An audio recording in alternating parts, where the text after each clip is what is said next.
one. Yes, okay. Correct. Okay, the initial verse, ordinary people have afflictions and turbid minds. So Master is reminding us all the time on this one. So we combine attack of the five views. They do not seek the right path. So the reason why many, in fact, most of people in this world are not on the path. And that because of this affliction, they do not know how to escape, and so thereby constantly in the three realms, which is a cyclic existence. Thus, the fire in the desire realm is a metaphor of willingness to suffer the cyclic existence. I think this willingness arises from the fact that there is ignorance, and so that that's their understanding. They are only confined to the world that they understand and not willing to seek out further. So obviously these five views arises from this chronic and acute afflictions. So these acute afflictions are the view of the self, the stubborn view, deviant precepts, and extreme views, as a result of which are giving rise to the five acute afflictions: greed, anger, ignorance, arrogance, and doubt.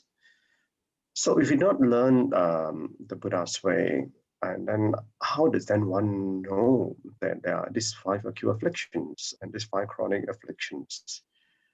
So this is the thing about the Dhamma, and that's the reason why that when we learn the Dhamma, we have to learn from the true teacher. So we have this true teacher, obviously, in the Buddha, but because we're in a Dharma degenerating age, we also must be able to listen from the true teacher. Because it's from there that we also want to get this true teaching as a result of which. And then we ourselves then engage in a true study, which obviously Master explained about the flawless studies, right? That we should get engaged in. So our minds are filled with afflictions leading us all over the place. Because leading all over the place with all the afflictions, we are restless, we are unsettled. And as a result of which, we always see obstacles. We're surrounded by obstacles and not be able to get out from this, from our mind. So the liberation from samsara is through the mind. So accumulating and aggregating good and evil phenomena, obviously, when we are in this samsaric realm, and that's what we are doing right now. So we need to absorb the Dhamma and apply it. That's our fundamental duty. And so, you know, in 2017, Sister Carping organized a trip. So that's just before my entrance to take out the Jiangxi training in 2018. So 2017, had the opportunity to meet with Master. And during the meeting, I was given a chance to talk to the Master and ask questions. So I asked this question to the Master, and that reminds me when I read this particular line about the mind. And so I asked Master this question, and I asked her, you know, in the Dhamma, in our practice, liberation is through the mind. But I can observe that in Tzu Chi, the activities, cultivation of the heart. And my question was asked in relation to, on behalf of people in Tzu Chi, and I asked, if liberation is through the mind, why is it that the activities and cultivation is through the heart? How does one in Tzu Chi graduate from the heart to the mind? And that was my question. You know, Master looked at me, and instead of answering the question, she answered a question specifically to my practice. And that's also another story behind that. And so obviously spoke in Mandarin and was translated to me. So the point I'm trying to make is the doorway to the mind is always through the heart. So the state of practice about Visakha demons, you know this when I read about this this Visakha demon, I'm aware of such so-called beings, but I don't know the names of it. But there are also other type of beings. This Visakha demons, they basically in Hinduism, they are corpse-eating demons. And so basically represented, they take out the vitality of human beings. And that's why some people, So, but there are also other beings, and even in some of them, they are even in the higher realms. They also, this one suck the vitality, but also other beings, they suck the happiness of others. So that's the reason why that if you understand more and more about this spiritual realm, then you can understand why we need to take refuge or refuge prayer. Then it can become more meaningful.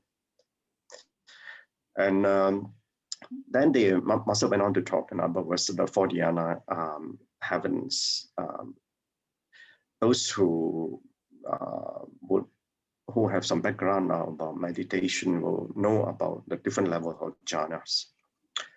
So essentially, for the jhana heavens, free of crude evils of the desire, but there's still desires and cravings in that, like seeking samadhi. So this is the craving of sitting the state of samadhi.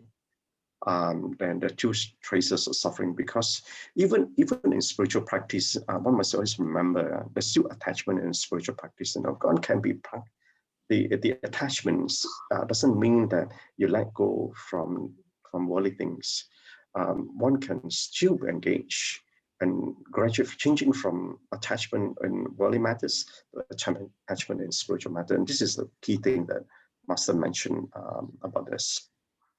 So even if one go for jhana heavens, and the formless world, neither thought or absence of the thought, are still subtly by slow fire. So even within that, there is even one would grow towards this formless world. What Master is saying is of neither thought or absence, nor absence of thought. They are still subtly pressed by the slow fire. Therefore, this formless world, is still within samsara.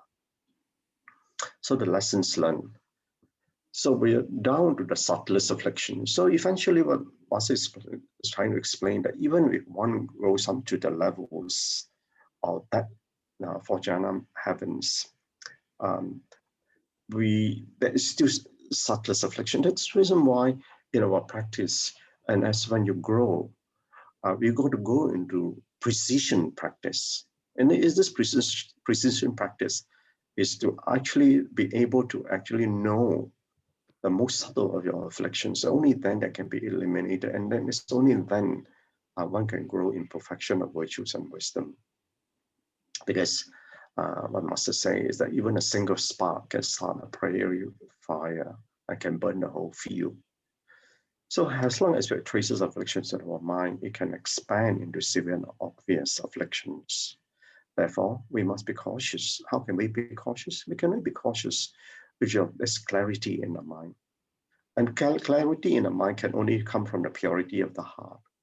So we must make use of Dhamma to set the people's mind so that the society and the lives can be peaceful.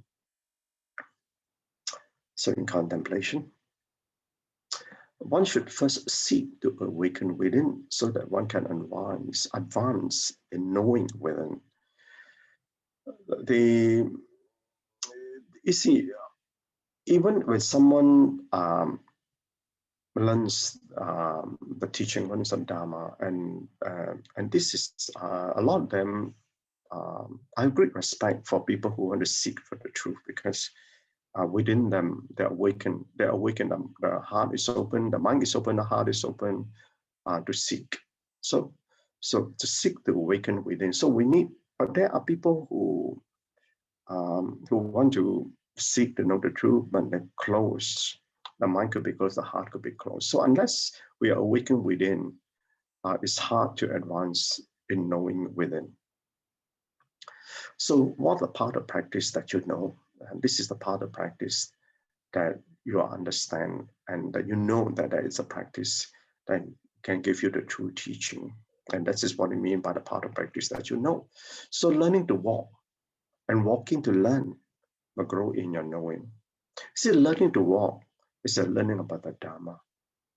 But walking to learn is to apply the Dharma in practice. That is then that you learn with your mind, you grow in experiential learning.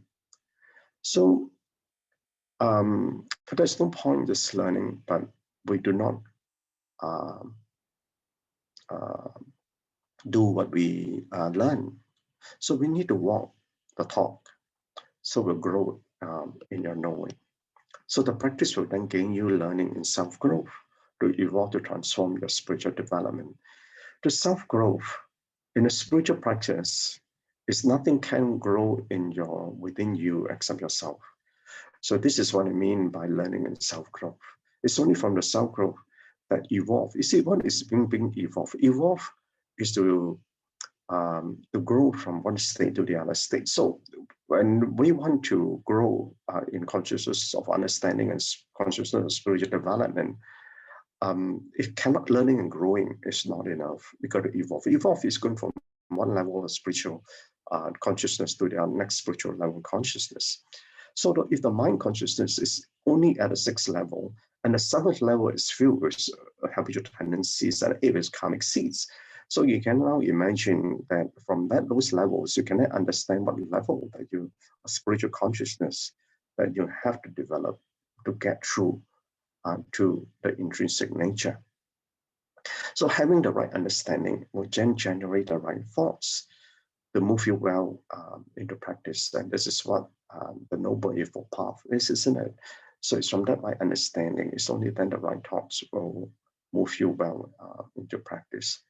Because without that, we will be afflicted by our own deviant understanding. So on relationship, when a light becoming arises, become so that you do not react. And it's important for us practitioners because the more you learn the Dharma, and this is by walking to learn. And so much like we learn to walk the Dharma, but when it comes like light becoming arises, are we walking to learn as well?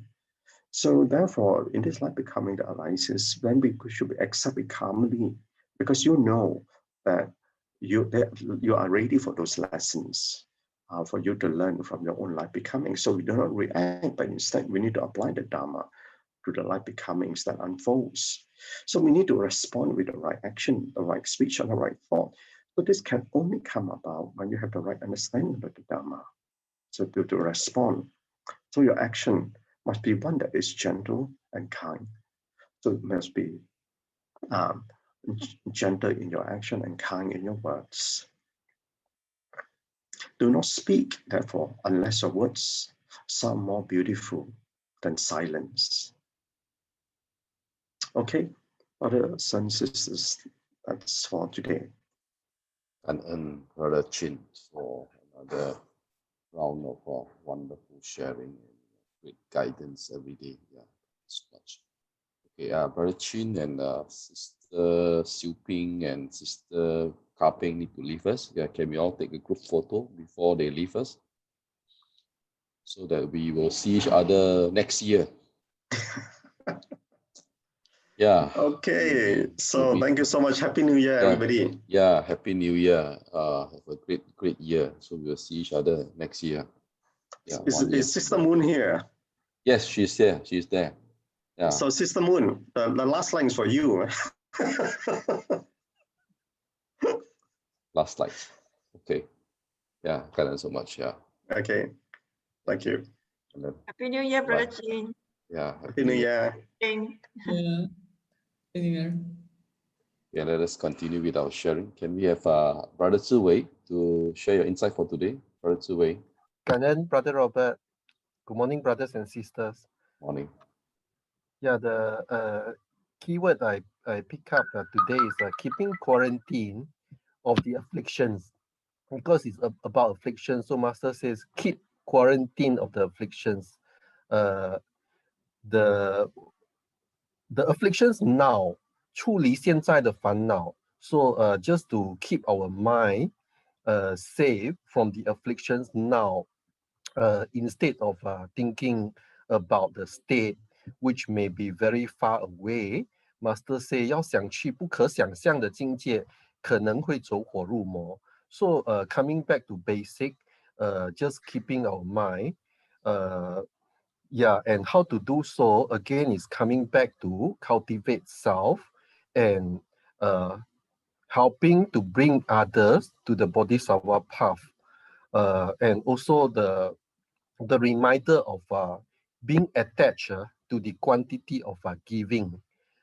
This is something that always we say 无所求, giving without the expectation, and the virtue and the blessing, actually they are in these words 无所求 itself, meaning without expectation. So if giving and then think about the giving, being attached to the giving, actually the blessing and virtue are actually gone. And the other words of reminder is 星星之火可以燎原. So a single spark actually can start a widespread burning fire. So yeah, the reminder for me today is all about this affliction, and then coming back to keep our mind safe, because a single spark can actually start a widespread burning fire. That's all my sharing, Gan En. Yeah, thank you so much, Brother Tzu, for your wonderful sharing. Yeah. Okay, next, can we invite Brother Eddie to share a few words? Morning, Brother Eddie.